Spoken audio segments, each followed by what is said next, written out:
നിങ്ങളോ പ്രിയമുള്ളവരെ, നിങ്ങളുടെ അതിവിശുദ്ധ വിശ്വാസത്തെ നിങ്ങൾക്ക് തന്നെ ആത്മീയ വർധനവ് വരുത്തിയും പരിശുദ്ധാത്മാവിൽ പ്രാർത്ഥിച്ചുകൊണ്ടും നിത്യജീവനായിട്ട് നമ്മുടെ കർത്താവായ യേശു ക്രിസ്തുവിന്റെ കരുണയ്ക്കായി കാത്തിരുന്നും കൊണ്ട് ദൈവസ്നേഹത്തിൽ നിങ്ങളെ തന്നെ സൂക്ഷിക്കുവേൻ. തെറ്റിക്കുകയും വഞ്ചിക്കുകയും ചെയ്യുന്ന കള്ളപ്രവാചകന്മാർ, കള്ള ഉപദേഷ്ടാക്കന്മാർ ദൈവസഭയിലേക്ക് വന്ന് നാശം കൊയ്യുമ്പോൾ നമ്മെ പരിമേൽപ്പിച്ചിരിക്കുന്ന അതിവിശുദ്ധമായ വിശ്വാസത്തെ, ദ മോസ്റ്റ് ഹോളി ഫെയ്ത്ത്, ദൈവത്തിലുള്ള വിശ്വാസം, വിശ്വാസ പ്രമാണം, വിശ്വാസത്തിന്റെ സത്യങ്ങൾ, വിശ്വാസത്തിന്റെ ഉപദേശങ്ങൾ, അത് നിങ്ങൾ എന്ത് ചെയ്യണം? പോരാടി കാത്ത് സൂക്ഷിക്കണം. ഹല്ലേലൂയ.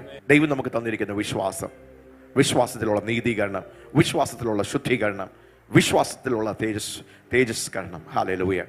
ക്രിസ്തുവിലുള്ള വിശ്വാസം, വിശ്വാസത്തിന്റെ സത്യവചനം. ആമേൻ. ദൈവം നമ്മളെ ഏൽപ്പിച്ചിരിക്കുന്നു. അതിനുവേണ്ടി നമ്മൾ എന്ത് ചെയ്യണം? അതിനുവേണ്ടി പോരാടുവാൻ, അതിനെ മുറുകെ പിടിക്കുവാൻ, ആ സത്യസുവിശേഷത്തിന്റെ സത്യങ്ങൾക്ക് വേണ്ടി നാം നിൽക്കുവാൻ, അത് ഓർപ്പിച്ചിട്ടാണ് ഇത് എഴുതുന്നത്.